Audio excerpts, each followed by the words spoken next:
Hey, it's Matt from Custom Car Grills here with a mesh install video for a 2011 through 13 Dodge Durango. In this video, I'm going to transform this chrome stock grill into one that's all black, and I'm going to remove the crosshair too. Let's first get started on removing this horizontal and vertical support in the crosshair. I'm going to remove the mesh that is currently equipped, so let's flip this over so I can get to work on that. A couple flathead screwdrivers is all that's needed to unfasten the plastic clips that are holding these mesh pieces on. I just need to get the flat edge under the U-shaped portion of the fastener, and then a twist of the driver will release the clip. Repeat this for all of the clips on a section to get the mesh out, and then repeat for all the other sections. Now I've got a good clear access to the back tabs that are holding the back and front part of the grill together. These are similar clips to the ones that we're holding on the mesh. Just get in underneath of the long black part and then twist to release. There are some larger clips on the top and bottom edges that are more of a clamshell type fastener. Open up the female part of the clip to get the grill pieces to come apart. Repeat this all around the grill until the two pieces are loose enough to be separated, like so. The chrome frame is fairly lightweight, and I want to preserve the stock shape and size. To do that, I'll start by scuffing up the inner edge of the grill near where the crosshair currently is. I want to add some support to these gaps.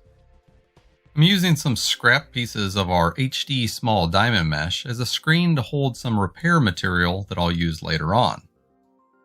I cut and formed the mesh to be a good size and have a little bit of overlap onto the areas outside of the crosshair. To help hold these in place, I'll grab some craft tape, form it into a roll, and then wedge it into the center so that it doesn't move. The plastic repair material that I'm going to use is Valvoline's Plyo Grip Plastic Repair number 3. Other epoxies such as 3M Panel Bond or Fast Cure plastic filler can be used as well. Now I'll dispense some on the outer edges of the mesh, making sure that I'll have enough to get a good hold of the two materials. Having a small brush handy to distribute and even out the repair materials is nice to getting a good bond. Repeat these steps until all 4 gaps are filled, and then wait for this to cure. Once it's hardened, then go back and remove the tape pieces. I'm now ready to cut out the center without any sort of concern of distorting the grill frame shape.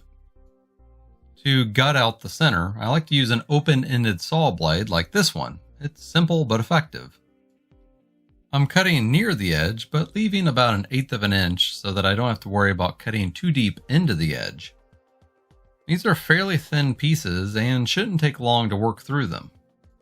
Next, I'll get a grinder out and equip it with a heavy-duty sanding disc. Something like 36 to 80 grit should work fine. This can be used to smooth out the area where the bars start to come out from the grill. During this step, try not to over-sand the area and distort the existing body lines of the grill frame. This is especially important on the lower edge. Side edges and the top edge should still be done without getting too crazy with the sander, but they're much easier to deal with due to their curvature. Here's how my rough sanded frame looks like now. I sanded out a couple inches past where the crosshair was because I want to give a little bit of overlap for the repair material in those areas. Before applying more Plyo Grip, I'm going to flip this back around so I can apply some more tape. This time I'm using some aluminum HVAC tape. It's going to provide an added layer of a barrier to contain the Plyo Grip, and hopefully cut down on the need for multiple applications or extra sanding. Folding the back edge forward will give the repair material a nice stopping point so that it doesn't spill over. Now it's time to start filling. I'll get the Plyo Grip out again and start dispensing it in and around the old crosshair area. Using a Bondo spreader will help get an even and uniform fill. This stuff will settle and shrink up a little bit, so I'm ever so slightly overfilling the repair areas. Most of these plastic repair materials cure fairly quickly, so working quickly during this step can be important. At the same time though, I'm keeping an eye on the previous spots that I did to make sure that they aren't running or setting at an angle that I don't want them to be. This Plyo Grip plastic repair number 3 takes about 30 to 60 minutes to fully cure, so once I'm done here, I'll just let it set for a little while. And once it's cured, then I'll come back and remove the tape and throw it away. Then I'll get to rough sanding the top of the repair areas, again with a 36 to 80 grit disc. With the lower edge, I'm doing a little extra bit of shaping with the sander and trying to get the curve to match the rest of the edge. Again, the top edge is a bit easier to work with. It's fairly flat and not much shaping is needed. The sides will require a little extra work to get them to the right shape, and might require a few passes to get them at just the right angles too. Since I started with a chrome bezel, I'm going to want to strip as much of that chrome off as I can. When I go to paint it later, I want good adhesion, and I've learned from experience that trying to paint on chrome is just not going to hold up over time. Here's how my chrome stripped grill looks like. The overall shape is looking good, but there is some excess repair material on the back of the edges. I'll take a few passes with my sander and level this out so that there's a straight line on the sides. Repeat the same for the top and bottom edges. There's no need to rush this step, because if it's over sanded, then more repair material will need to be added later on. Next, I'll grab some finer grit papers and my dual action sander to refine down the higher grit marks from earlier. Starting by hand, I'm trying to feel if there's any bad spots from over sanding, and also feeling to see if the repair areas feel like one continuous edge. Then I'll hit it up with the dual action sander to refine this down to a smoother finish. But honestly, the more aggressive grit papers will still leave some marks, and I'm going to need to fill those with some body filler. In this case, they weren't too bad, and I'm going to go straight for some finishing putty, and I'm mixing up a batch of icing. For now, I'm going straight to the main repair areas. More than likely, this will be the roughest area and might require a couple passes. Eventually, I'll do this for the whole grill bezel to get it super nice and smooth. Once the icing is hardened, then I'll come back with the dual action sander and some 180 grit paper to start working it down. I'll make additional passes with 240 and then 320 grit later too. Here's how mine looks after being fully filled and sanded on all the edges. Trust me when I say that this is a lot of sanding. Painting this up will be the next step. I'm going to first cover it with the SprayMax brand 1K Self-Etch Primer Filler. This should give me a good base to work with and help even out any remaining small imperfections that I have left. Overall, this is looking pretty good so far. I think it's ready for paint. With a lot of the builds on this channel, I like to flat black the grill frames out. If that's the route I wanted to go, I would use some SprayMax 1K Matte Black trim paint. For this build though, I got a professional 2-stage gloss black finish. Check this out. It's looking smooth as glass, and there's no signs that the crosshair was ever there to begin with. I'm getting pretty excited to see how this is going to turn out. For now, this outer frame is complete, and I'm going to set it off to the side because there's still a bit of work to do on the inner support before the mesh install.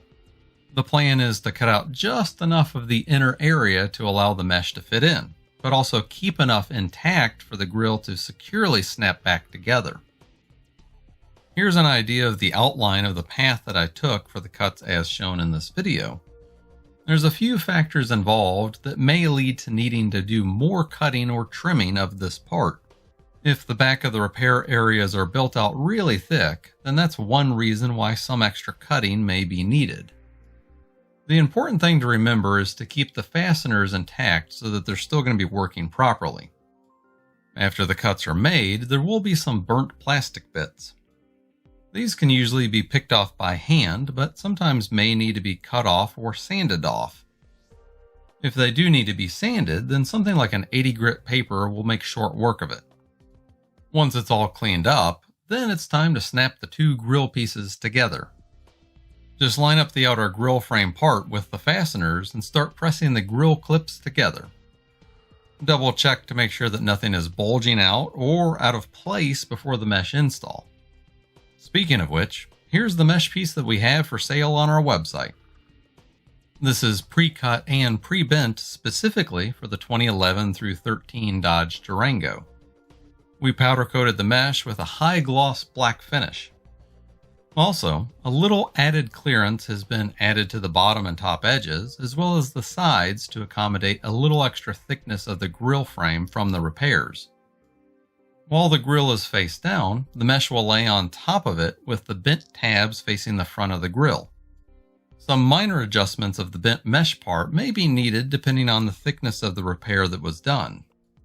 The top and bottom edge should be close to a perfect fit, whereas the left and right sides may need to be flattened or curved more. After I have the mesh piece fitting right, I'll grab some cable ties and foam.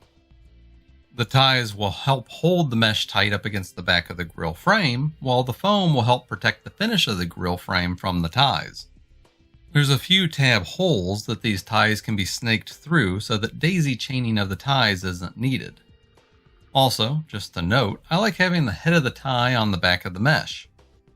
This usually gives the best hold, and it also makes it easy to get the right tension. Speaking of which, it is important to get just the right tension on this. We want the mesh tight up against the back of the grill so that there's no gaps, but there's no need to over tighten the ties because we don't want to distort the shape of the grill frame. Here's how mine looks after it's all been tied up. The mesh looks flush and there's no gaps, so I think it's time to move on. At this point, I like to cut the tail ends of the ties off, so I'll grab some wire cutters and snip them off. There's a fair bit left of that plastic repair material that I used, so I'll use that as an adhesive to bond the mesh and grill together. Apply it in and around the mesh, making sure to get full coverage, but also making sure not to spill any of it through the front. Multiple angles of approach may be needed to get the dispensing tube in all the right spots. Once there's a good amount laid out, then I like to grab a small brush and even out the adhesive so that I can ensure good coverage. Just keep working around the perimeter of the grill until the whole mesh piece is bonded. Like before, it's important to work quickly on this step because the adhesive cures quickly. The plyo grip I'm using will fully cure after about 30 minutes, but hardens up to a point where it's not easy to manipulate after about 5 minutes. Once this is fully cured, then I'll grab the wire cutters and again snip off the ties and throw them away along with the protective foam. This mesh install is complete. Let's flip it around and see how it turned out. Whoa, this looks awesome! The all-black grill with the crosshair removed is a complete transformation from what we started with. This new grill is ready for install back on the bumper, and here's a couple examples of how one of these will look on the Durango. What a huge difference a new grill makes. These can be left plain for a nice clean badgeless look, or they can be easily accented with new custom emblems.